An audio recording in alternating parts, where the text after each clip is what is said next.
അസ്സലാമു അലൈക്കും വറഹ്മത്തുള്ളാഹി തആല വബറകാതുഹു. അന്ന് ക്ലാസ് കഴിഞ്ഞ് നമ്മുടെ ഫൈസി ഉസ്താദ് അതാ ഫ്ലാറ്റിലേക്ക് കയറി ചെല്ലുന്നു.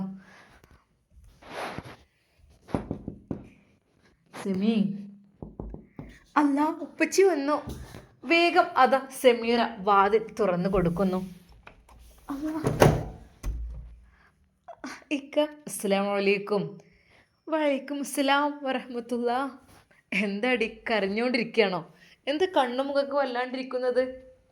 ഇക്ക, നിങ്ങളെ ക്ലാസ് കേട്ടപ്പോൾ ഞാൻ കരഞ്ഞു പോയിൻ്റെ ഇക്ക. എനിക്ക് സഹിക്കാൻ കഴിഞ്ഞില്ല. അതെ, ഉസ്താദിൻ്റെ ക്ലാസ് കേട്ടപ്പോൾ സെമീറക്ക് വല്ലാത്തൊരു സങ്കടമാണ് ഉണ്ടായത്. അവൾ പ്രതിജ്ഞയെടുത്തു ആ നിമിഷം തന്നെ. റബ്ബേ, അതെ, ഉമ്മയില്ലാത്ത എൻ്റെ ഉസ്താദ്, ഉമ്മയില്ലാത്ത എൻ്റെ ഉസ്താദിൻ്റെ കുഞ്ഞ്, അവരുടെ കൂടെയാണ് ഞാൻ ജീവിക്കുന്നത്. റബ്ബേ, എന്നെക്കൊണ്ട് കഴിയണത്ര സ്നേഹം ഞാൻ അവർക്ക് നൽകും റഹ്മാനെ. ഉസ്താദിനെ കണ്ടപ്പോൾ അവൾക്ക് വാത്സല്യവും ബഹുമാനവും ഒരുമിച്ചാണ് തോന്നിയത്. എൻ്റെ പ്രിയപ്പെട്ട ഇക്ക, വരി. നിങ്ങൾ ക്ഷീണിച്ചോ? പ്രഭാഷണമൊക്കെ പറഞ്ഞു. ഹേയ്, അങ്ങനെയൊന്നുമില്ല എൻ്റെ ഇക്ക. സത്യമായിട്ടും ഞാൻ ഭാഗ്യവതിയാണ് കേട്ടോ, എത്രയോ ഭാഗ്യവതിയാണ്. എത്ര ആളുകൾ കൊതിക്കുന്നുണ്ടാവും എൻ്റെ ഭർത്താവിനെ കിട്ടാൻ. അതെ, നിങ്ങളെ കൂടെയുള്ള ആ ഒരു ജീവിതം എനിക്ക് അല്ലാഹു സുബ്ഹാനഹു വ തആല കനിഞ്ഞരുളിയത് തന്നെയാണ്. ഉസ്താദെ, വരി, ഭക്ഷണം കഴിക്കാം. ഭക്ഷണം പലരും പല രീതിയിലുള്ള ഭക്ഷണമാണ് കൊണ്ടുവന്നിട്ടുള്ളത്. ആ പിന്നെ ഭക്ഷണം എന്തൊക്കെ ആരൊക്കെ കൊണ്ടുവന്നതും അത് ഞാൻ അവിടെ താഴെ വെച്ചിട്ടുണ്ട്. വണ്ടിയിൽ നിന്ന് എടുക്കാൻ വേണ്ടി മറന്നുപോയി. അത് എടുത്തിട്ട് വരാം. ഇക്ക, എന്നാലും എനിക്ക് മക്കളിവിടെ, മക്കളത് ഭയങ്കര കളിയിലാണ്. അല്ലാ, ഉറങ്ങിയിട്ടില്ല ഇതുവരെയായിട്ട്. മക്കളെ, അസ്സലാമു അലൈക്കും, എൻ്റെ ഉപ്പച്ചി വന്നു എന്ന് പറഞ്ഞിട്ട് ഐഷു ഓടിയെത്തി. എന്നാൽ മറ്റു മക്കളും, എന്നാൽ ഉസ്താദ് 3 മക്കളെയും ചേർത്ത് പിടിച്ചു. എൻ്റെ മക്കൾക്ക് എന്താ വേണ്ടത്? അത് ഉപ്പച്ചി, ഇവർക്കൊക്കെ മിഠായി കൊണ്ടുവന്നോ? ഇനി ഇവർ എന്നും എൻ്റെ കൂടെ ഉണ്ടാവും കേട്ടോ. ആയിക്കോട്ടെ മക്കളെ, സന്തോഷമേ ഉള്ളൂ. അതെ, ഒത്തിരി സന്തോഷം. ഉപ്പച്ചി ഇപ്പോൾ വരാം കേട്ടോ. അപ്പോൾ തന്നെ അതാ ഉപ്പച്ചി നേരെ ലിഫ്റ്റ് വഴി ഇറങ്ങി ഡിക്കി തുറന്ന് അതാ കാറിൽ നിന്ന് സാധനങ്ങളെല്ലാം എടുത്തു കൊണ്ടുവരുന്നു. മാഷാ അല്ലാ, എന്തൊക്കെയാണിത്? മക്കളെ, നിങ്ങൾക്ക് ഇഷ്ടപ്പെട്ട ഫുഡ് ഐറ്റംസ് അങ്ങനെ പലതും ഉണ്ട് ഇതിൽ, നിങ്ങൾക്ക് കഴിക്കാനുള്ളത് തന്നെയാണ്. ഇതൊക്കെ ഉസ്താദിൻ്റെ കുട്ടിക്ക് എന്നൊക്കെ പറഞ്ഞിട്ട് കൊണ്ടുവരുന്നതാണ് ഓരോരുത്തരോര്. ആണോ? മാഷാ അല്ലാ, അതിൽ പലതും ഉണ്ടായിരുന്നു.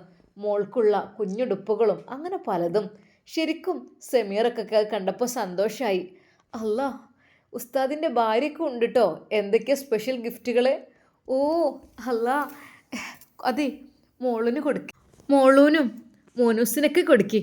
അവർ സന്തോഷത്തോടു കൂടി അതെല്ലാം പങ്കിട്ടെടുക്കുകയാണ്. വല്ലാത്തൊരു സന്തോഷമായിരുന്നു അവർക്ക് അവിടെ ഉണ്ടായിരുന്നത്. സെമീറ ഒരു നിമിഷം തൻ്റെ പ്രിയപ്പെട്ട ഉസ്താദിനെ നോക്കിപ്പോയി. അല്ലാ, ഞാൻ എത്ര ഭാഗ്യവതിയാണല്ലോ. അതെ, ഇത്രക്കും അറിവുള്ള ഒരു ഉസ്താദിനെ എനിക്ക് കിട്ടിയല്ലോ. അതെ, ഞാൻ എൻ്റെ പ്രിയപ്പെട്ട എൻ്റെ മോനെ പോലെ അല്ല, എൻ്റെ ഭർത്താവിനെ പോലെ, എനിക്കറിയില്ല ഏത് രീതിയിലുള്ള വാത്സല്യമാണ് എനിക്ക് എൻ്റെ ഉസ്താദിന് കൊടുക്കേണ്ടത്, എനിക്കറിയുന്നില്ല റബ്ബേ. അത്രക്കും ആ പ്രഭാഷണം കേട്ട് കരഞ്ഞു പോയിരുന്നു സെമീറ. സെമി, എന്നാൽ ഞാനൊന്ന് ഫ്രഷായിട്ട് വരാം. ഉസ്താദ് ഫ്രഷായി റൂമിലേക്ക് വന്നു. മക്കൾക്ക് ഭക്ഷണമെല്ലാം കൊടുത്തു. മക്കൾ കളി ഇതുവരെ നിർത്തിയിട്ടില്ല. മക്കളെ, ഇനി ഉറങ്ങണ്ടേ? നല്ല മക്കളല്ലേ, കുറച്ചുകൂടി കൈയിട്ടുമ്മച്ചി. അതെ, ഐഷുവാണ് ഭയങ്കര ന്യായീകരണക്കാരി. അങ്ങനെ ഉപ്പച്ചിയും കുറച്ച് സമയം അവരോടൊപ്പം ഇരുന്ന് കളിച്ചു. മക്കളെ, ഇനി നമുക്ക് നല്ല രീതിയിൽ ഉറങ്ങണം കേട്ടോ, ഒരുപാട് ലേറ്റായില്ലേ. പിന്നെ ഐഷു, നിന്നോട് ഒരു കാര്യം പറഞ്ഞിട്ടുണ്ടല്ലോ. എന്തുപ്പച്ചി? നേരത്തെ കിടന്നാൽ നേരത്തെ ഉണരാം, അതല്ലേ?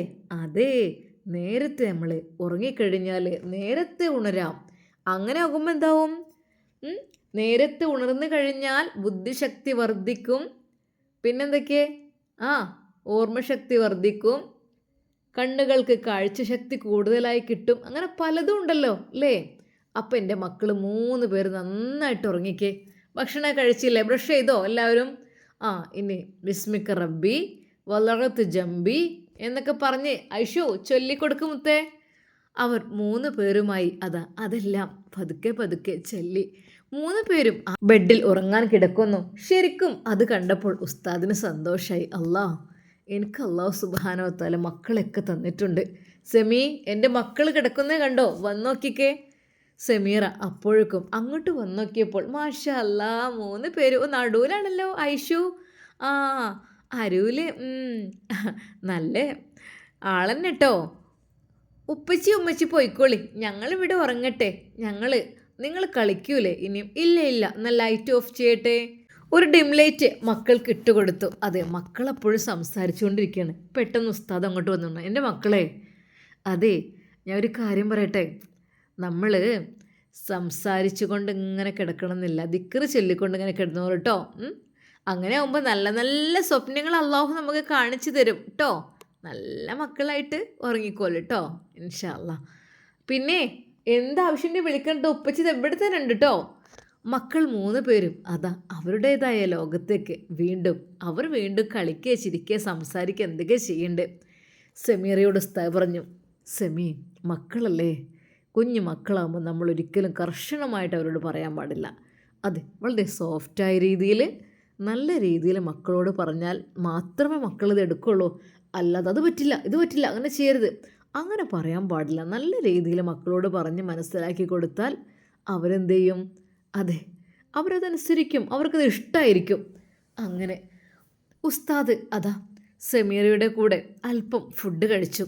എൻ്റെ പെണ്ണെ, ലേറ്റായിട്ട് ഭക്ഷണം കഴിക്കരുത്, നമ്മുടെ മുത്ത് ഹബീബ് സല്ലല്ലാഹു അലൈഹി വസല്ലം പറഞ്ഞിട്ടുണ്ടല്ലോ. അതെ, നമ്മൾ ഇഷാക്ക് ശേഷം ശരിക്കും ഭക്ഷണം കഴിക്കാൻ പാടില്ല കേട്ടോ. ഇഷാ മഗ്‌രിബിൻ്റെ ഇടയിൽ ആ ഒരു സമയത്തൊക്കെയാണ് ഭക്ഷണം കഴിക്കാൻ നല്ലത്. ഇഷാന് ശേഷം കഴിക്കാനേ പാടില്ല, അങ്ങനെയാണ്. പിന്നെ അത് മാത്രമല്ല ഇക്ക, എന്തൊക്കെ ഐറ്റംസ് ഫുഡാ? അതെ, ഫുഡൊക്കെ പല ഐറ്റംസ് ഉണ്ട് പെണ്ണേ, പക്ഷേ നമ്മൾ കഴിക്കണം ചിലത് കഴിക്കണം, ചിലത് കഴിക്കാതിരിക്കും. കൂടുതൽ എല്ലാം കഴിക്കാം, പക്ഷെ കൂടുതലാവരുത്. നമ്മുടെ മുത്ത് ഹബീബ് സല്ലല്ലാഹു അലൈഹി വസല്ലം കണ്ടില്ലേ, ഈ ഒരു പിടുത്തമാണ്. ഈ 3 വിരലുകൾ കൊണ്ടായിരുന്നു ഭക്ഷിച്ചിരുന്നത്. വയറ് നിറച്ച് ഭക്ഷിക്കാൻ പാടില്ല. 3 ഭാഗങ്ങളായിട്ടാണ് നമ്മൾ വയറിനെ കാണേണ്ടത്. ഒരു ഭാഗത്ത് ഭക്ഷണം, ഒരു ഭാഗത്ത് വെള്ളം, ഒരു ഭാഗത്ത് ഫ്രീ. നമ്മളെന്ത് ചെയ്യും? 3ലും നിറയെ ഭക്ഷണം കുത്തിക്കയറ്റാൻ വേണ്ടി ശ്രമിക്കും. നല്ലോണം വയറ് നിറഞ്ഞു, എൻ്റെ അമ്മോ, എനിക്കൊന്ന് എഴുന്നേൽക്കാൻ കൂടെ നടക്കാൻ വരെ കഴിയാത്ത അവസ്ഥ, അത്രക്കും ഭക്ഷണം കഴിച്ചിട്ട്. അതെന്താവും, നമുക്ക് സ്വാഭാവികമായിട്ട് ഉറക്കം വരും. ഉറക്കം വന്ന് നമുക്ക് അകപ്പാട് ക്ഷീണം വരും. അങ്ങനെ നമ്മളുടെ ഈ ഭക്ഷണത്തിനൊക്കെ അരക്കുന്ന ഒരു മെഷീൻ ഉണ്ടല്ലോ, നമ്മൾക്ക് അള്ളാഹു സുബ്ഹാനഹു വ തആല എന്തൊക്കെ നമ്മുടെ വയറിനകത്തൊക്കെ ഉണ്ട്. അത് സാവധാനമാകുമ്പോഴാണ് നമുക്ക് അവർക്ക് അത് പെട്ടെന്ന് അതിൻ്റെ വർക്ക് ചെയ്യാൻ സാധിക്കാതെ വരും. അതെ, വലിയ ലോഡ് മിക്സിയിലിട്ട് കഴിഞ്ഞാൽ എങ്ങനെ? അത് പതുക്കെ അരയുള്ളൂ. അത് വാഷിംഗ് മെഷീനിൽ ഒരുപാട് ഡ്രസ്സ് ഇട്ടാലും അത് ഭയങ്കര ഒരു ലാഗായിരിക്കും. അതുപോലെ തന്നെ നമ്മൾ ഭക്ഷണം വാരി വലിച്ച് കഴിച്ചാൽ നല്ല പണി നമ്മൾ എഞ്ചിന് കൊടുത്തു കഴിഞ്ഞാൽ എന്താവും? അത് പതുക്കെ പതുക്കെ ആയി അപ്പോഴേക്കും നമ്മൾ തളരുകയാണ്, ശരീരം ക്ഷീണിക്കണം. അതാണ് വയറ് നിറച്ച് കഴിഞ്ഞാൽ നമുക്ക് പെട്ടെന്ന് ഉറക്കം വരും, അങ്ങനത്തെ പ്രശ്നമൊക്കെ ഉണ്ടാവും. അതെന്താ? അതിന് കഴിയണില്ല, മെഷീന് ചലിപ്പിക്കാൻ കഴിയായിട്ട് അത് ആക്കും പോലെയുള്ള ശക്തി എടുത്ത് ഇങ്ങനെ ആകുമ്പോൾ നമ്മളെ കണ്ണും നമ്മുടെ ശരീരമൊക്കെ ആകെ തളർന്ന് നമ്മൾ ഉറങ്ങിപ്പോകും. പിന്നെ നമുക്ക് പൊണ്ണത്തടി വരും. അങ്ങനെ പല പ്രശ്നങ്ങൾ, ഷുഗർ, പ്രഷർ, അങ്ങനെ കൊളസ്ട്രോൾ, അങ്ങനെയൊക്കെ ആയിട്ട് അങ്ങനെ ആയിത്തീരും. അപ്പം നമ്മൾ തന്നെയാണ് നമ്മുടെ ശരീരത്തെ രക്ഷിക്കേണ്ടത്, അല്ലേ? അപ്പോൾ നമ്മൾ കഴിക്കണം, ബീഫായാലും ഒക്കെ കഴിക്കാം, പക്ഷേ കണക്കിലേറെ. ആഴ്ചയിൽ ഒരിക്കൽ ബീഫ് കഴിക്കുന്നതിന് ഒരു കുഴപ്പമില്ല. തീരെ കഴിക്കാൻ പാടില്ല, റെഡ് മീറ്റ് കഴിക്കാൻ പാടില്ല നമ്മൾ ഡോക്ടർമാർ പറയുമല്ലോ. അങ്ങനെയല്ല കേട്ടോ. കഴിക്കാൻ പാടില്ല എന്ന് വെച്ചാൽ ആവശ്യത്തിന് കഴിക്കാം. ആവശ്യത്തിന് കഴിക്കുമ്പോൾ അതിൻ്റെ കൂടെ എങ്ങനെ കഴിക്കണം, അതിന് പ്രത്യേകമായ ദുആ ഉണ്ട്. എൻ്റെ പെണ്ണെ, ഈ സമയത്ത് നിനക്കിത് ക്ലാസ് എടുക്കുന്നത് ശരിയല്ല, എങ്കിലും ഞാൻ പറയാണ്. നമ്മൾ ഭക്ഷണം കഴിച്ചു കഴിഞ്ഞാൽ നമ്മൾ ആ ദുആ ചൊല്ലിക്കഴിഞ്ഞാലേ നമുക്ക് അള്ളാഹു ആ ഭക്ഷണത്തിൽ നിന്നുള്ള വിഷങ്ങൾ, ബുദ്ധിമുട്ട്, പ്രയാസങ്ങളൊക്കെ നമുക്കത് ഇല്ലാതാക്കും. നമ്മൾ എന്തൊക്കെ തന്നെയായാലും നമ്മൾ ഭക്ഷണം കഴിക്കുമ്പോൾ ബിസ്മില്ലാഹിർ റഹ്മാൻ റഹീം എന്ന് പറയുകയാണെങ്കിൽ, കഴിച്ചു കഴിഞ്ഞ ശേഷം അൽഹംദുലില്ലാഹില്ലദീ അത്അമനി വസഖാനി വജഅലനി മിനൽ മുസ്ലിമീൻ, എന്നെ ഭക്ഷിപ്പിക്കുകയും കുടിപ്പിക്കുകയും ചെയ്ത അള്ളാഹുവിനാണ് സർവ്വസ്തുതിയും എന്ന് പറഞ്ഞുകൊണ്ടുള്ള ഒരു പ്രാർത്ഥന, അത് നമ്മൾ കഴിച്ചാൽ കഴിച്ചു കഴിഞ്ഞതിന് ശേഷം അത് പറഞ്ഞാൽ അത് ഏതൊരു ഭക്ഷണം കഴിച്ചാലും നമുക്ക് അതിൻ്റെ ഒരു ബുദ്ധിമുട്ടും പ്രയാസമൊന്നും ഉണ്ടാവില്ല, നമുക്ക് അതിൻ്റെ നല്ല വശങ്ങൾ കിട്ടും. അതുപോലെ തന്നെ എന്തെങ്കിലും കഴിച്ചു കഴിഞ്ഞാൽ അതിൻ്റെ ഭക്ഷണത്തിലെ വിഷം നീക്കണമെങ്കിൽ, എന്തെങ്കിലും വിഷങ്ങളുണ്ടെങ്കിൽ ചില ഭക്ഷണങ്ങൾ വിഷമായി മാറുമല്ലോ, അതില്ലാതിരിക്കാൻ അത് ഒരു ദുആയുണ്ട്, അതും കൂടി ചൊല്ലിക്കഴിഞ്ഞാൽ നമ്മൾ എന്തെങ്കിലും ഫുഡ് കഴിച്ചിട്ടുണ്ടെങ്കിൽ റഹ്മാൻ അതിലുള്ള എന്തെങ്കിലും പോഷകങ്ങൾ ഉണ്ടെങ്കിൽ അതൊക്കെ നീ നീക്കിത്തരണം. അതെ, തീർച്ചയായും നിർബന്ധമായി നമ്മൾ പറയേണ്ടത് അൽഹംദുലില്ലാഹി ലദി അത്അമനി വസഖാനി വജഅലനി മിനൽ മുസ്ലിമീൻ. അത് ചൊല്ലിക്കഴിഞ്ഞാൽ തന്നെ ഏകദേശം അല്ലാഹു സുബ്ഹാനഹു വ തആല നമ്മളുടെ എല്ലാ കാര്യങ്ങളും ശരിയാക്കി തരും. അതെ, കാരണം നമ്മൾ അള്ളാഹുവിനോട് പറയണം, എന്നെ ഭക്ഷിപ്പിക്കുകയും കുടിപ്പിക്കുകയും ചെയ്ത അള്ളാഹുവിനാണ് സർവ്വസ്തുതിയും, അള്ളാഹുവേ നീ ഞങ്ങളെ മുഅ്മിനീങ്ങളിൽ ഉൾപ്പെടുത്തണേ എന്നൊക്കെ പറഞ്ഞിട്ടുള്ള ദുആയാണ്. അപ്പോൾ ഇൻഷാ അല്ലാഹ് എന്തായാലും തീർച്ചയായും ഭക്ഷണം കഴിക്കുന്നതിനല്ല, കഴിക്കാം, എന്നാൽ അല്പം കുറച്ച് കഴിക്കുക. കൂടുതലായിട്ട് കഴിച്ചു കഴിഞ്ഞാൽ നമ്മുടെ ശരീരത്തിന് അതിൻ്റേതായ ബുദ്ധിമുട്ടുണ്ടാകും. കഴിക്കുന്നതിന് കുഴപ്പമില്ലല്ലോ, നമ്മൾ മദ്രസയിൽ പഠിച്ചിട്ടുണ്ടല്ലോ, കുറേശ്ശെ വായിലിടുക, നല്ലവണ്ണം ചവച്ചെടുക്കുക അല്ലേ. പിന്നെ ഇരുന്നു കൊണ്ട് വെള്ളം കുടിക്കുക, ഭക്ഷണം കഴിക്കുക. ആദ്യമൊക്കെ നമ്മൾ മദ്രസയിൽ ആദ്യം പഠിച്ചതാണ്, പക്ഷേ ഇപ്പോൾ ശാസ്ത്രം അതാണ് പറയുന്നത്, ഇരുന്നു കൊണ്ട് വെള്ളം കുടിക്കുക അല്ലേ. അതൊക്കെ ഇപ്പോൾ അവർ തെളിയിച്ചു കഴിഞ്ഞു. എന്നാൽ 1500 വർഷങ്ങൾക്ക് മുമ്പ് മുത്ത് ഹബീബ് സല്ലല്ലാഹു അലൈഹി വസല്ലം നമ്മോടിത് പറഞ്ഞതായിരുന്നു ഇതെല്ലാം. ഇപ്പോൾ എല്ലാ രംഗത്തും ഒന്നായിട്ട് വെള്ളം ആദ്യമൊക്കെ ഒറ്റയടിക്ക് എല്ലാവരും വെള്ളം കുടിക്കും, 2-3 മുറുക്കിൽ വെള്ളം കുടിക്കുക നമ്മുടെ ഹബീബ് സല്ലല്ലാഹു അലൈഹി വസല്ലം പഠിപ്പിച്ചതാണ്. അതെ, ഇപ്പോൾ ഒരു ജിമ്മിൽ പോയാലും അതെ, വർക്കൗട്ട് കഴിഞ്ഞതിന് ശേഷം ഒന്നായിട്ട് വെള്ളം കുടിക്കാൻ പറ്റൂല, കുടിക്കരുതെന്ന് പറയും, സ്റ്റിപ്പായിട്ട് വെള്ളം കുടിക്കുക. അതന്നെ നമ്മുടെ ഹബീബ് സല്ലല്ലാഹു അലൈഹി വസല്ലം പറഞ്ഞത്. അല്പം 2-3 മുറുക്കിൽ ഒറ്റയടിക്ക് വെള്ളം കുടിക്കരുത്, ഒക്കെ ശരിയല്ലേ. അതൊക്കെ ഇപ്പോഴത്തെ ഡോക്ടർമാർ അതുപോലെ ജിമ്മിൻ്റെ ട്രെയിനർമാരൊക്കെ നമുക്ക് പറഞ്ഞു തരാണ് അല്ലേ. എൻ്റെ ഉസ്താദേ, നിങ്ങൾക്ക് ഭൗതികമായും ആത്മീയമായിട്ടൊക്കെ നല്ല അറിവാണല്ലോ. എൻ്റെ പെണ്ണേ, നമ്മൾ അറിവിൻ്റെ മൊഴിമുത്തുകൾ എവിടെ നിന്ന് കിട്ടിയാലും അത് പെറുക്കിയെടുക്കുക എന്നാണ്. എന്തെങ്കിലും അറിവ് കിട്ടുകയാണെങ്കിൽ അതൊരു ചെറിയ കുട്ടീൻ്റെ അടുത്തു നിന്നാണെങ്കിലും അത് നമ്മൾ സ്വീകരിക്കണം എന്നാണ്. അറിവ് അത് എവിടെ നിന്ന് വീണ് കിട്ടുകയാണെങ്കിലും അത് നമ്മൾ എടുക്കണം, സ്വീകരിക്കണം, അതിനനുസരിച്ച് പ്രവർത്തിക്കണം. അങ്ങനെ സെമിറ, എന്നാൽ കിടന്നാലോ? എന്താ, ഒരുപാട് നിന്നോട് പ്രസംഗിക്കാൻ എനിക്ക് താല്പര്യമില്ല. ഞാനൊരിക്കലും, എനിക്കറിയാം ഉസ്താദേ, ഫുഡിനെ കുറിച്ചൊക്കെ പറഞ്ഞു തരുന്നത് ഏറ്റവും നല്ലത് തന്നെയാണ്. കാരണം ഞാൻ എൻ്റെ ജീവിതത്തിൻ്റെ ആദ്യഘട്ടത്തിലൊക്കെ അതെ, എനിക്ക് വിശക്കുന്ന സമയത്ത് ഞാൻ ഒരുപാട് ചോറെടുത്ത് കഴിച്ചിരുന്നു. പലപ്പോഴും എനിക്ക് ഒന്നും കിട്ടാത്ത അവസ്ഥ വരുമ്പോൾ തലേ ദിവസത്തെ പഴഞ്ചോറെടുത്ത് ഒരുപാട് കഴിക്കുമായിരുന്നു ഞാൻ. വിശന്നിട്ട് വേറെ ഒന്നും ഉണ്ടാവില്ല, എത്ര ഉണ്ടാക്കി വെച്ചാലും എനിക്ക് കിട്ടൂല. ആ ഒരവസ്ഥയിൽ ഞാൻ വെറും ചോറ് മാത്രമായിരുന്നു ഭക്ഷിച്ചിരുന്നത്. ചോറെന്ന് പറഞ്ഞ പെണ്ണ് വെറും കാർബോഹൈഡ്രേറ്റ്, അതിൽ നിന്ന് കൂടുതലായിട്ടൊന്നും കിട്ടുന്നില്ല. ഊർജ്ജം കിട്ടും, ശരി തന്നെയാണ്, പക്ഷെ അതിൽ നിന്ന് വൈറ്റമിൻസാണ് നമ്മൾ കഴിക്കേണ്ടത്. പയറുവർഗ്ഗങ്ങൾ, കാര്യങ്ങൾ, വെജിറ്റബിൾസ്, ഫ്രൂട്ട്സ്, അതൊക്കെ കഴിക്കണം. ഉസ്താദേ, അന്ന് എനിക്ക് അതിനുള്ള ഗതിയൊന്നും ഇല്ലായിരുന്നു. അൽഹംദുലില്ലാ, മാഷാ അല്ലാഹ്, ഇപ്പോൾ ഉണ്ടല്ലോ. എൻ്റെ പെണ്ണേ, ഞാൻ നിന്നോട് പറയുകയാണെങ്കിൽ ഇന്നൊക്കെ കിട്ടിയ ക്യാഷിനൊരു കണക്കില്ല കേട്ടോ. അത്രക്കും ജനങ്ങൾ തിങ്ങി നിറഞ്ഞു നിൽക്കുന്ന ആ ക്ലാസ്സിൽ എല്ലാവരും 100-ൽ കുറഞ്ഞ 1 രൂപയും അതിലില്ല. 500, 1000, 1500, 2000 അങ്ങനെ വെച്ചാണ് ഓരോരുത്തർ തരുന്നത്. എത്ര ക്യാഷുകൾ പെണ്ണേ, സത്യമായിട്ടും. ഒന്നും നമുക്ക് വേണ്ട കേട്ടോ. അത് നമുക്ക് പള്ളിയെടുക്കാനും മദ്രസിന് വേണ്ടിയിട്ടും പാവങ്ങൾക്ക് വേണ്ടിയിട്ടൊക്കെ കൊടുക്കണം. അതെല്ലാം നമുക്ക് നാളേക്ക് ഉണ്ടാവുള്ളൂ. നാളെ നമുക്ക് അവിടെ പോയി കിടക്കേണ്ടതല്ലേ.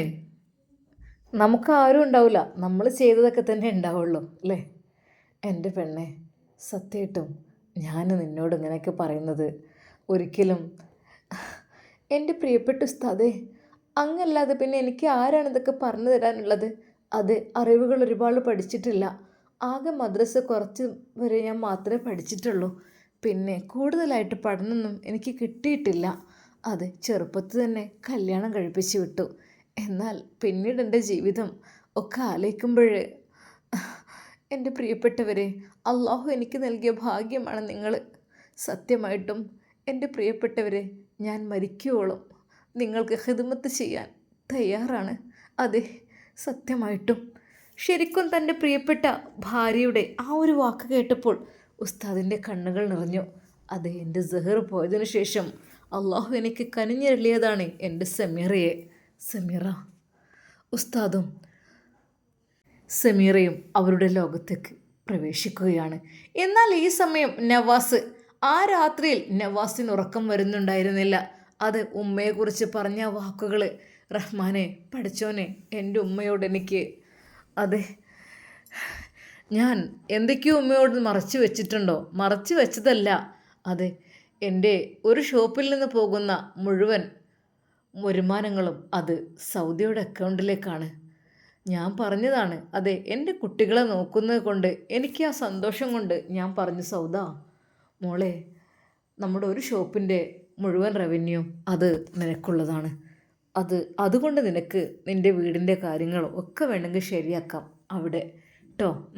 അത് നിനക്ക് ഇഷ്ടമുള്ളവർക്ക് കൊടുക്കാം എന്നൊക്കെ പറഞ്ഞ്, സത്യം പറഞ്ഞാൽ ഞാൻ അവളെ അത്രക്കും സ്നേഹം കാണിക്കുന്നത് കണ്ട് ചെയ്തതാണ്. പക്ഷേ ഇപ്പോൾ എൻ്റെ മക്കളോട് കാണിക്കുന്ന അവഗണന, അതൊക്കെ ആലോചിക്കുമ്പോൾ വല്ലാത്ത ടെൻഷൻ വരികയാണ്.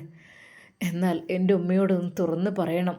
ഉമ്മ എന്നോട് പറഞ്ഞിരുന്നു, മോനെ അവർക്കൊരു വീട് നമുക്ക് വെച്ച് കൊടുക്കേണ്ടതെന്ന്. എന്നാൽ അന്ന് ഞാൻ ഉമ്മയോട് അത് തുറന്ന് പറഞ്ഞില്ല. ഇപ്പം എനിക്ക് ആകെപ്പാടെ കുറ്റബോധം തോന്നുകയാണല്ലോ. പാവം എൻ്റെ ഉമ്മ എത്ര നല്ല ഉമ്മയാണ്. അത് എല്ലാവർക്കും ആരിങ്ങോട്ട് ഉപദ്രവിച്ചാലും അവർക്ക് നന്മ ചെയ്യണം എന്നുള്ള മനസ്സുള്ള ആളാണ് എൻ്റെ ഉമ്മ. അതുകൊണ്ട് തന്നെ ഉമ്മയോടത് തുറന്ന് പറയണം. എന്നാൽ ഫൈസൽ അതാ ഗൾഫിൽ അന്ന് മുംതാസിനോട് പറയുകയാണ്. മുംതാസ്, ആ എന്തേക്ക? അതെ മുംതാസ്, ഇനിയും എനിക്ക് ആവില്ല കേട്ടോ. എനിക്ക് എൻ്റെ ഉമ്മയെ സന്തോഷിപ്പിക്കണമെങ്കിൽ നിന്നെ വിവാഹം കഴിക്കണം. അതെന്താ അങ്ങനെ? അതെ, എൻ്റെ ഉമ്മയുടെ ആഗ്രഹമാണ് ഞാൻ നിന്നെ വിവാഹം കഴിക്കുക എന്നുള്ളത്. ഉമ്മ ഒത്തിരി ആഗ്രഹിച്ചതായിരുന്നു. പക്ഷേ അത് പിന്നെയാവാം എന്ന് കരുതി അങ്ങ് നീട്ടിയിട്ട് കൊണ്ടുപോയി. മുംതാസ്, വൈകാതെ വിവാഹത്തിലേക്ക് നമുക്ക് പ്രവേശിക്കണം ഇൻഷാ അല്ലാ. അതെ, ഉമ്മയൊക്കെ വരില്ലേ? ആ, ഉമ്മ വരാതെ ഉമ്മ വരും. എൻ്റെ ഇക്കാക്കമാരെ ഭാര്യമാർ എല്ലാവരും വരും. അതെ, എല്ലാവരും ഒരുമിച്ച് നമുക്കിവിടെ വെച്ചൊരു നിക്കാഹ് അല്ലേ, ഇൻഷാ അല്ലാ. എന്നാൽ ഉമ്മയും തന്നെ ആ ഒരു സന്തോഷത്തിലായിരുന്നു. ഐഷുമ്മ മനസ്സിലുള്ള വിഷമങ്ങൾ ദുഃഖങ്ങളെല്ലാം മറന്നു കഴിഞ്ഞു. അതെ, തൻ്റെ പ്രിയപ്പെട്ട മോൻ്റെ നിക്കാഹിന് വേണ്ടി മോൻ പെട്ടെന്ന് വിളിച്ചപ്പോൾ, അതെ ഉസ്താദിൻ്റെ പ്രഭാഷണം കേട്ടത് കൊണ്ട് തന്നെയാണ് നമ്മുടെ ഫൈസൽ പെട്ടെന്ന് ഉമ്മയെ വിളിച്ചത്. ഉമ്മയെ നോക്കിയാൽ പ്രതിഫലമാണല്ലോ. ഉമ്മ അടുത്തുണ്ടെങ്കിൽ അവിടും സ്വർഗമാണെന്നാണ്. ഉമ്മയെ നോക്കിയാൽ അത് വളരെയധികം പ്രതിഫലമാണ്. അള്ളാഹു സുബ്ഹാനഹു വ തആല ഉമ്മയുള്ള സ്ഥലത്ത് അത് അവർക്ക് ബർക്കത്ത് ചൊരിയും. മക്കൾ 3-4 ഉണ്ടെങ്കിലും ഉമ്മയെ നോക്കുന്നതിന് വേണ്ടി എല്ലാവരും മത്സരിക്കുകയാണ് വേണ്ടത്. അവരുടെ ഒരു ദുആ കിട്ടിക്കഴിഞ്ഞാലേ അത് വല്ലാത്തൊരു പവറാണ് മക്കളെ. അത് ഉമ്മയെ പരമാവധി നോക്കണം. എന്നാൽ ഫൈസലിനെ ആഗ്രഹം അത് തന്നെയാണ്. എന്തായാലും ഉമ്മ ഇനി നിർത്തണം. ഷമ്മാസിനൊക്കെ കുറേ കിട്ടിയില്ലേ പ്രതിഫലം, മതി ഇനി എനിക്ക് കുറച്ച്. അങ്ങനെയാണ് അവൻ ആഗ്രഹിക്കുന്നത്. എന്നാൽ അതിനുശേഷം ആദ്യം തന്നെ നമ്മുടെ ഫൈസൽ വിചാരിച്ചതും അതുതന്നെയാണ്. എൻ്റെ ഉമ്മയെ പെട്ടെന്ന് കൊണ്ടുവരണം, എൻ്റെ കൂടെ ഇനി ഉമ്മയെ നിർത്തണം കുറച്ച് എന്ന് പറഞ്ഞിട്ട്. അങ്ങനെയായിരുന്നു അവൻ്റെ മനസ്സിൽ. എന്നാൽ ഐഷുമ്മക്ക് വല്ലാത്ത സന്തോഷമുണ്ട്. എന്നാൽ അതിനിടയിൽ ഐഷുമ്മ അതോർത്തു, പഠിച്ചോനെ എൻ്റെ 2 മരുക്കൾ, അതെ ഒരാളിപ്പോൾ 40 കഴിഞ്ഞ് പോയിട്ടേ ഉള്ളൂ, മറ്റേ ആളാണെങ്കിൽ അത് ഇനി എന്താ സ്ഥിതിയാവും റബ്ബേ. പഠിച്ചോനെ നല്ല ബുദ്ധി കൊടുക്കല്ല. പഠിച്ചോനെ എൻ്റെ കുട്ടി കുറേ ഞാൻ എന്നെ കൊണ്ട് വെയ്യല്ല, എൻ്റെ കുട്ടീൻ്റെ വിധി പോലെ വരും. ഏതായാലും ഫസീലാനെ ഒന്ന് മടക്കിയെടുക്കാൻ വേണ്ടി ആവശ്യപ്പെടണം. കാരണം ആ കുട്ടികളെ ഓള് നോക്കട്ടെ, അതായിരിക്കും നല്ലത്. മക്കളിപ്പോൾ അവിടെ അല്ലേ ഉസ്താദിൻ്റെ അടുത്ത്, അതൊക്കെ ഇപ്പോൾ എന്നും നോക്കി കഴിയൂലല്ലോ. ഇനിയിപ്പോൾ അഥവാ സമീർ എങ്ങാനും ഗർഭിണിയൊക്കെ ആയിക്കഴിഞ്ഞാലോ ഇനിയിപ്പോൾ 3 ആളും കൂടെയൊക്കെ ഓൾക്കും ബുദ്ധിമുട്ടനല്ലേ. കാരണം അതിനു മുമ്പായിട്ട് അവരുടെ മക്കളെ അതാ ഫസീലാൻ്റെ അരികിൽ ഏൽപ്പിക്കണം. അതിനു വേണ്ടി എന്തെങ്കിലുമൊക്കെ ചെയ്യണം. ചെയ്യാനുള്ളത് മറ്റൊന്നുമല്ല, ആദ്യം ഫസീലക്കൊരു വീട്, ആ വീടൊന്ന് ശരിയാക്കുക. അത് ഇവിടുന്ന് അധികം ദൂരം പോകുന്ന എനിക്കിഷ്ടമല്ല. എൻ്റെ മക്കളൊക്കെ എൻ്റെ കൺമുമ്പിൽ ജീവിക്കണം, അതാണ് എനിക്കിഷ്ടം. എനിക്ക് എപ്പോഴും അത് തന്നെയാണ്. എൻ്റെ എല്ലാ മക്കളും എൻ്റെ കൺമുമ്പിൽ കാണുമ്പോൾ എനിക്ക് വല്ലാത്തൊരു ആശ്വാസമാണ്. ദൂരെയൊന്നും മക്കൾ പോയി പാർക്കുന്നത് എനിക്ക് ഇഷ്ടമല്ല. ഈ പുത്തൻ വീട് തറവാട്ടത്തിൻ്റെ ചുറ്റുഭാഗത്തുമായി ഏക്കറക്കണക്കിന് പരന്ന് കിടക്കുന്ന ഇഷ്ടംപോലെ സ്ഥലമുണ്ടല്ലോ, അതിലെവിടെയെങ്കിലും ഒന്നൊരു വീട് വെച്ചോട്ടെ. അതാവുമ്പോൾ എനിക്കും സന്തോഷമാണ്, മക്കളെ കാണുകയും ചെയ്യാം. ആയിഷമ്മയുടെ മനസ്സിൽ അതൊക്കെയായിരുന്നു ചിന്തകൾ. എന്നാൽ ഈ സമയം അതാ ഷമ്മാസിൻ്റെ ഫോണിലേക്ക് ഫൈസൽ വിളിക്കുന്നു. ആ, ആരപ്പത്? ഓ, ഫൈസൽക്ക്. ഹലോ, അസ്സലാമു അലൈക്കും. വലൈക്കും അസ്സലാം വറഹ്മത്തുള്ളാ. ഷാമോനെ ഉറങ്ങിയോടാ? എൻ്റെ പൊന്നിക്ക ഉറങ്ങിയിട്ടൊന്നുമില്ല, ഉറങ്ങാൻ വേണ്ടിയുള്ള അവിടെ ലൈറ്റ് ആയിട്ടുണ്ടാവുമല്ലോ ഇപ്പോൾ. ഇവിടെ സമയം ആകണേ ഉള്ളൂ. ഇവിടെ 8 മണി 8:30 ആയിട്ടുള്ളൂ. ആ, ഞങ്ങൾ ഉറങ്ങാൻ വേണ്ടി നിൽക്കന്നെ. അല്ലക്ക പറയും എന്തൊക്കെയാണ്? ഷാമോനെ റാഹത്തല്ലേ? ഹാപ്പി അല്ലേ? എൻ്റെ ഷാമോനെ ആദ്യം തന്നെ നിന്നോട് നന്ദി പറയാനടാ. എന്തിക്ക? ഒന്നുമല്ല, എനിക്ക് എനിക്ക് ചെയ്യാൻ കഴിയാത്തതൊക്കെ നീ ചെയ്തു, അതന്നെ വലിയ ഭാഗ്യം. അതന്നെയാണ്. ഒരുപാട് കഷ്ടപ്പെടുത്തിയിരുന്നു, ഒരുപാട് വിഷമിപ്പിച്ചിരുന്നു, അതിൽ നിന്നൊക്കെ നീ കരകയറ്റി. അൽഹംദുലില്ലാ, മാഷാ അല്ലാ. കുഞ്ഞ് ജനിച്ചെന്നറിഞ്ഞപ്പോൾ ഞാൻ പൊട്ടി പൊട്ടി കരഞ്ഞു മോനെ. അതെ, ഒരുപാട് വേദനിച്ച പെണ്ണാണല്ലോ. നീ അവൾക്ക് ക്ഷമ നൽക്, സുഖം നൽക്, സന്തോഷം നൽക് എന്ന് പറഞ്ഞ്. സത്യമായിട്ടും ഷാമോനെ ഒരിക്കലും വിഷമിപ്പിക്കരുത് കേട്ടോ. ഇക്കാൻ്റെ കുട്ടിയല്ലേ? അതെ, ഇക്കാൻ്റെ പൊന്നു മോൻ ഒരിക്കലും വിഷമിപ്പിക്കരുത് കേട്ടോ. ഏയ് ഇല്ലക്ക, അതൊക്കെ റാഹത്തായിട്ട് തന്നെ പോകുന്നുണ്ട്. മാഷാ അല്ലാ, അൽഹംദുലില്ലാ. എൻ്റെ പൊന്നു മോനെ. അതെ, ഫൈസൽ സങ്കടത്തോടെ ആ ഒരു വേദന അവൻ്റെ മനസ്സിൽ ഇപ്പോഴും ഉണ്ട്. താൻ ഉസൈബയോട് ചെയ്ത് കൂട്ടിയത് അത് ഒരു കനലായിട്ട് ഇപ്പോഴും എരിയുന്നുണ്ട്. എന്നാൽ എൻ്റെ ഷാമോൻ അവളെ വിവാഹം കഴിച്ച് അവളെ സ്വതന്ത്രയാക്കിയപ്പോൾ, അവൾക്ക് സന്തോഷം നൽകിയപ്പോൾ റാഹത്തായി മനസ്സിന്. അതുകൊണ്ട് തന്നെ അവൻ്റെ വിവാഹം വരെ അവൻ വേണ്ടെന്ന് വെച്ചു. എന്നാൽ ഷമ്മാസ് ചോദിച്ചു, അല്ലിക്ക നമ്മുടെ കല്യാണക്കാരെന്തായി? എൻ്റെ പൊന്നു മോനെ, ഇന്നത്തെ പ്രഭാഷണം കേട്ടിട്ട് ആകെപ്പാടെ കരഞ്ഞും കഴിയണില്ലടാ. അല്ല ഷാമോനെ, ഉമ്മാനെ ഈ കുറേ നോക്കിയില്ല, ഇനി ഞാൻ കുറച്ച് നോക്കട്ടെടാ. എനിക്കൊന്ന് വിട്ടുകൊണ്ട് എൻ്റെ ഉമ്മാനെ, എൻ്റെ ഉമ്മാനെ എനിക്ക് എൻ്റെ കൂടെ നിർത്തണം. എൻ്റെ ഇക്ക, എൻ്റെ പൊന്നിക്ക, ഉമ്മ വരുമോ പുത്തൻ വീട് തറവാട് വിട്ട്? അങ്ങനെയൊന്നല്ലടാ, എന്താടാ പ്ലീസ് ഉമ്മാനെ അങ്ങോട്ട് കൂട്ടിക്കൊണ്ടുവരണം. എനിക്ക് കുറച്ച് താമസിക്കണം. അതേ, ഉമ്മ വെറുതെ വരില്ല, ഇക്കയുടെ നിക്കാഹ് കഴിഞ്ഞ എങ്കിൽ മാത്രമേ വരുള്ളൂ. അതേടാ, അതിനു വേണ്ടി ഉമ്മയോട് പറയുന്നുണ്ട് പെട്ടെന്ന് ഉമ്മയോട് കയറാൻ. ആ പിന്നെ ഷാമോനെ, എല്ലാവരും വരാൻ ഓക്കെ അല്ലേ? നമുക്ക് പെട്ടെന്ന് സെറ്റാക്കാം കേട്ടോ. ആ അല്ല, കുട്ടിക്ക് എത്രയായി?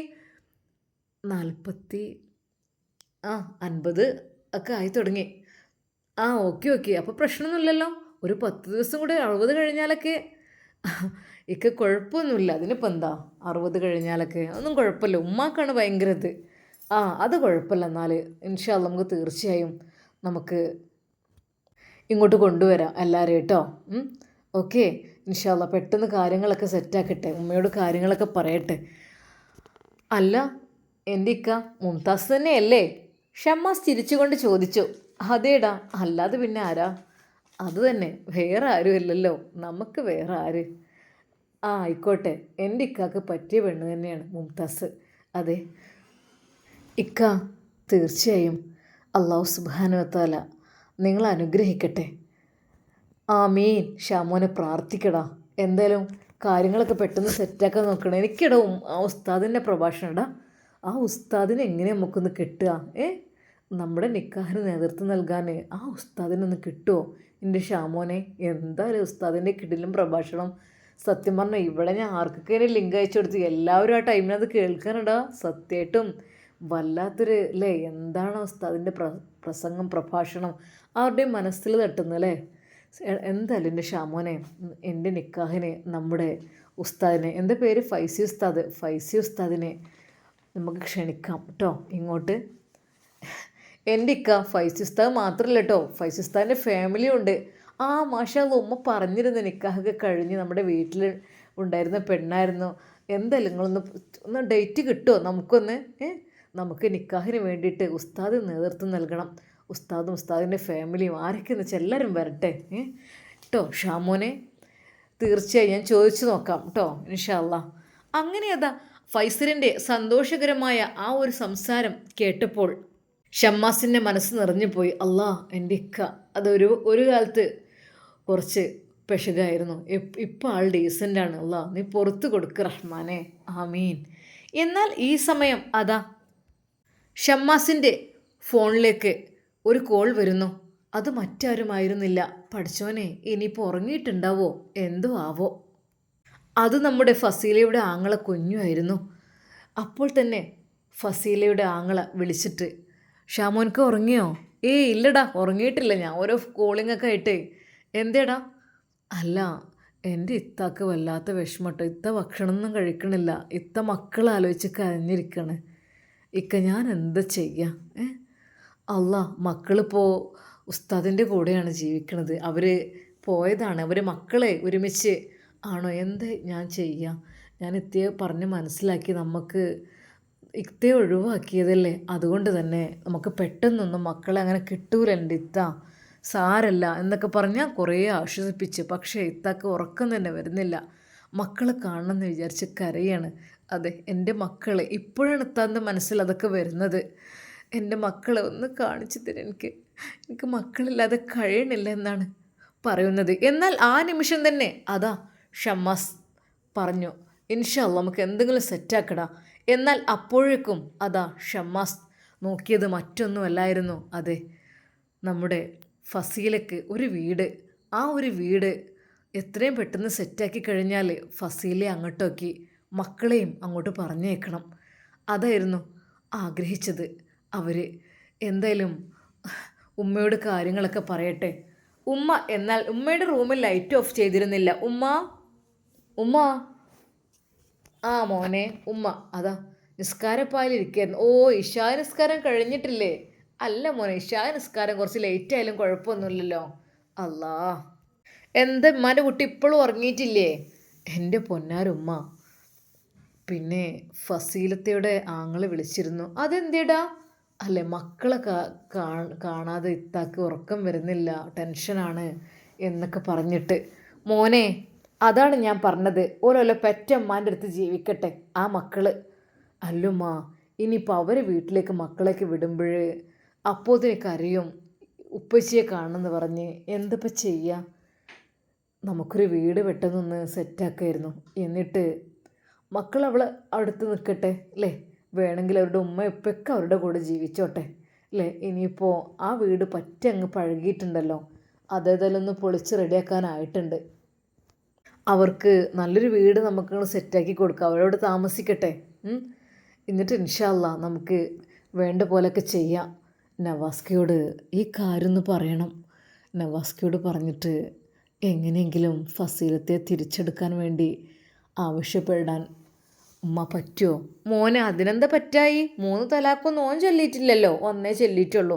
അതിനെന്ത് എടുത്തോട്ടെ, അഹങ്കാരികളൊക്കെ പോയില്ലേ, അവർ തിരിച്ചു വരുമ്പോൾ വരട്ടെ.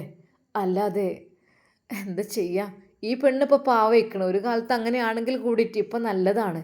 എന്നാൽ അമ്മ അതിനുള്ള സെറ്റപ്പ് ഞാൻ ചെയ്യട്ടെ കേട്ടോ. വേഗം ഒരു വീടൊന്ന് സെറ്റാക്കിയിട്ട് ആദ്യം ഫസീലത്തെ കൊണ്ട് കൊണ്ടുവന്നിട്ടും അവർ വീട്ടുകാരൊക്കെ അവിടെ താമസിച്ചോട്ടെ, ഒറ്റപ്പെടുത്തണ്ട. കാരണം വയസ്സായ ഉമ്മയപ്പയല്ലേ, പിന്നെ അനിയനെ ജോലിക്കും പോകും, അവരൊരുമിച്ച് ജീവിക്കട്ടെ. അവർക്ക് നല്ലൊരു വീട് പെട്ടെന്ന് റെഡിയാക്കണം. എന്നിട്ട് ഇൻഷാ അല്ലാ ഉപ്പച്ചിക്ക് കാണാൻ തോന്നുമ്പോൾ പോയിക്കോട്ടെ കാണാൻ അല്ലേ. അത് കൂടുതൽ അങ്ങോട്ട് വേണ്ട, നമ്മുടെ വീടിൻ്റെ അടുത്തായിട്ടൊക്കെ പോരെ. മോനെ, ഞാൻ ആഗ്രഹിച്ചതായിരുന്നുടാ അത്. അങ്ങനെ ഇൻഷാ അല്ലാ അങ്ങനെ അത് ഫസീലക്കുള്ള വീടും കാര്യങ്ങളും സെറ്റാക്കുവാൻ വേണ്ടിയിട്ട് ഷമ്മാസ് ഒരുങ്ങുന്നു. ഈ കാര്യം നവാസ്കിയോടും ഒന്ന് സംസാരിക്കണോ വേണ്ടയോ? സംസാരിച്ചാൽ നല്ലത്. എന്നാൽ ആ രാത്രി നേരം വെളുത്തു. പിറ്റേന്ന് പള്ളിയിലേക്ക് പോകുമ്പോൾ അതാ നവാസിനോട് ഷമ്മാസ് ഈ കാര്യം പറയുന്നു. നവാസ്ക, പിന്നെ മക്കളെ കാണാതെ ഇത്ത നല്ല കരച്ചിലാണെന്ന് പറഞ്ഞ് ആങ്ങളെ വിളിച്ചിരുന്നു കുഞ്ഞു. അപ്പോൾ അവരൊരുമിച്ച് ജീവിക്കാൻ ഒരു സെറ്റപ്പ് റെഡിയാക്കി കൊടുക്കാൻ ഉമ്മയും പറഞ്ഞു.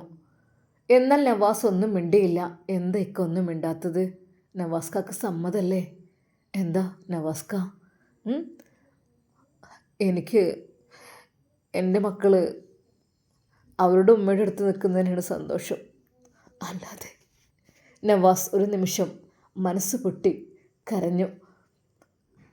ഇക്കറിയണ്ട, ഇൻഷാ അല്ലാഹ് അതൊക്കെ സംഭവിക്കാനുള്ളത് സംഭവിച്ചു. ഇനി നല്ലൊരു ജീവിതം തുടങ്ങിക്കൂടെ നിങ്ങൾക്ക്? നവാസിനോടുള്ള ആ ഒരു ചോദ്യം കേട്ട് നവാസ് ഒന്ന് ഞെട്ടി. നവാസിൻ്റെ മറുപടി എന്തായിരിക്കും? ഫസീലയെ തിരിച്ചെടുക്കാൻ നവാസ് തയ്യാറാകുമോ? എന്തായിരിക്കും നവാസിൻ്റെ മറുപടി? എൻ്റെ പ്രിയപ്പെട്ട കൂട്ടുകാർ കമൻ്റായിട്ട് രേഖപ്പെടുത്തുക.